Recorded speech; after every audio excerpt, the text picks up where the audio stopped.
بسم اللہ الرحمن الرحیم۔ جنسی تعلقات نہ کرنے سے جسم پر کیا منفی اثرات مرتب ہوتے ہیں؟ شرعی تقاضا پورا نہ کرنے کے یہ 8 نقصانات ہیں۔ جاننے کے لیے ویڈیو کو مکمل دیکھیں۔ ناظرین، جس طرح ایک دوسرے کے درمیان پیار، لگاؤ، خود اعتمادی کا ہونا ضروری ہے، اسی طرح آپ کی زندگی کو کامیاب اور صحت مند بنانے کے لیے شرعی تقاضا پورا کرنا بھی ضروری ہے۔ محترم ناظرین، یہ سچ ہے کہ جسمانی تعلق ہمارے جسم کی ضرورت ہے۔ جنسی طور پر متحرک رہنا آپ کو صحت مند اور تندرست بناتا ہے، لیکن جب آپ مہینے میں 2 یا 3 بار شرعی تقاضا پورا کرتے ہیں تو یہ آپ کی اپنی صحت کے لیے نقصان دہ ہے۔ شرعی تقاضا پورا نہ کرنے یا بہت کم کرنے کی وجہ سے جسم میں بہت سی بڑی تبدیلیاں دیکھی جا سکتی ہیں۔ نمبر 1، تناؤ بڑھتا ہے۔ پیارے دوستو، اگر آپ ہفتے میں صرف 1 بار یا مہینے میں صرف 3 سے 5 بار شرعی تقاضا پورا کرتے ہیں تو آپ کا جسم تناؤ میں آ سکتا ہے۔ شرعی تقاضا پورا نہ کرنا آپ کے ساتھی پر منفی اثر ڈالے گا۔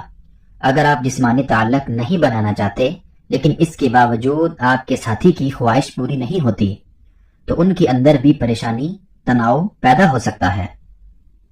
ان کے ذہن میں خیال آئے کہ کوئی تیسرا شخص اس کی دوری کی وجہ ہے۔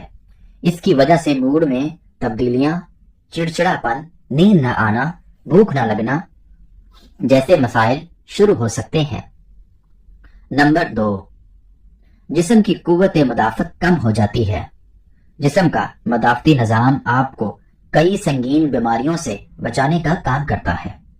جب آپ اپنے ساتھی کے ساتھ جنسی تعلقات قائم نہیں کرتے ہیں تو آپ کی قوت مدافعت میں کمزور پڑنے لگتی ہے۔ اس سے آپ کے آسانی سے بیمار پڑ جاتے ہیں۔ شرعی تقاضا پورا کرنے سے جسم میں کیمیکل بن پڑتا ہے۔ یہ ایک ایسا کیمیکل ہے جو جسم کو سنگین بیماریوں سے بہتر طریقے سے لڑنے میں مدد کرتا ہے۔ نمبر 3، خود سے ہچکچانا۔ جب آپ جنسی تعلق قائم کرتے ہیں تو آپ کو سکون اور خوشی محسوس ہوتی ہے۔ آپ بھی اپنے آپ سے پیار کرنے لگیں گے۔ جسمانی تعلق قائم کرنے پر جسم میں ڈوپا نامی ہارمونز خارج ہوتا ہے۔ یہ ہارمون خوشی بڑھانے کے لیے جانا جاتا ہے، یعنی یہ خوشی کا ہارمونز ہے۔ جب آپ خوش ہوتے ہیں تو اعتماد میں اضافہ ہوتا ہے۔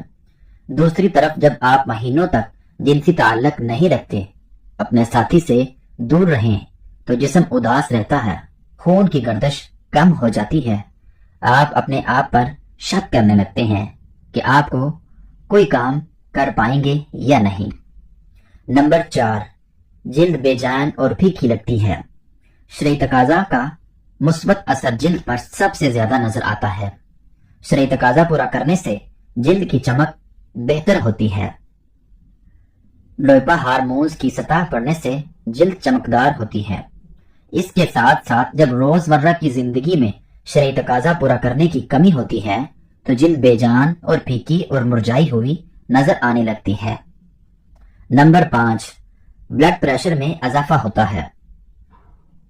طبی بایولوجسٹ سائیکالوجی میں 2006 کی ایک تحقیق سے پتہ چلا کہ جو لوگ باقاعدگی سے شرعی تقاضا پورا کرتے ہیں ان میں بلڈ پریشر کی سطح ان لوگوں کے مقابلے میں کم تھی جو کم شرعی تقاضا پورا کرتے تھے۔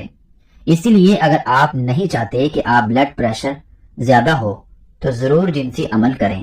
نمبر 6، دوسروں میں دلچسپی بڑھ سکتی ہے۔ اگر آپ اپنے ساتھی کو بار بار شرعی تقاضا پورا کرنے کے لیے نہیں رکھتے تو آپ کے درمیان فاصلے بڑھ سکتے ہیں، خاص طور پر جب عورت بار بار اپنے شریک حیات کو شرعی تقاضا پورا کرنے سے منع کرتی ہے تو کچھ مرد ایسے ہوتے ہیں جو نئے دوست بنانے میں دلچسپی لینے لگتے ہیں۔ اس کی وجہ زیادہ دیر تک شرعی تقاضا پورا نہ کرنے کی وجہ سے مایوسی کا بڑھ جانا ہے۔ کچھ جوڑے تو اس صورتحال میں ون ٹائم سائٹ کے بارے میں سوچنے لگتے ہیں۔ شرعی تقاضا پورا نہ کرنے کے نقصانات لمبی دوری کے رشتوں میں زیادہ دیکھے جاتے ہیں۔ نمبر 7، پروسٹ کینسر کا خطرہ۔ ایک تحقیق میں یہ بات سامنے آئی ہے کہ جو لوگ ایک مہینے میں 20 سے زیادہ بار انزال کرتے ہیں ان میں پروسٹیٹ کینسر ہونے کا امکان کافی کم ہوتے ہیں۔ دوسری جانب جن لوگوں نے ایک مہینے میں صرف 4 سے 7 بار شرعی تقاضا پورا کیا ان میں پروسائٹس کینسر ہونے کا امکان زیادہ پائے گئے ہیں۔ ندامت نہائی کے پٹھے خشک ہوتے ہیں۔ وہ خواتین جو زیادہ دیر تک شرعی تقاضا پورا نہیں کرتی ان کے اندر ندامت نہائی کے مسلز کا سخت ہونا کم ہونا لگتا ہے۔ اس کے ساتھ ندامت نہائی میں خون کا بہاؤ بھی کم ہو جاتا ہے۔ اس کی وجہ سے ندامت نہائی کے ٹشو پتلے اور خشک ہو جاتے ہیں۔ اس میں پھسلن نہیں ہوتی اور جنسی تعلق کے دوران ندامت نہائی میں خشکی محسوس ہوتی ہے۔ محترم ناظرین، اگر آپ اپنے ساتھی کے ساتھ اکثر جنسی تعلقات نہیں رکھتے ہیں تو یہ آپ کو ان سے کم جڑنے کا احساس دلا سکتا ہے، جس کا مطلب یہ ہو سکتا ہے کہ آپ اپنے جذبات کے بارے میں زیادہ بات نہیں کرتے۔ محترم ناظرین، اللہ سے دعا ہے کہ اللہ تعالی ہم سب کو اپنی بیوی سے محبت کرنے کی توفیق دے۔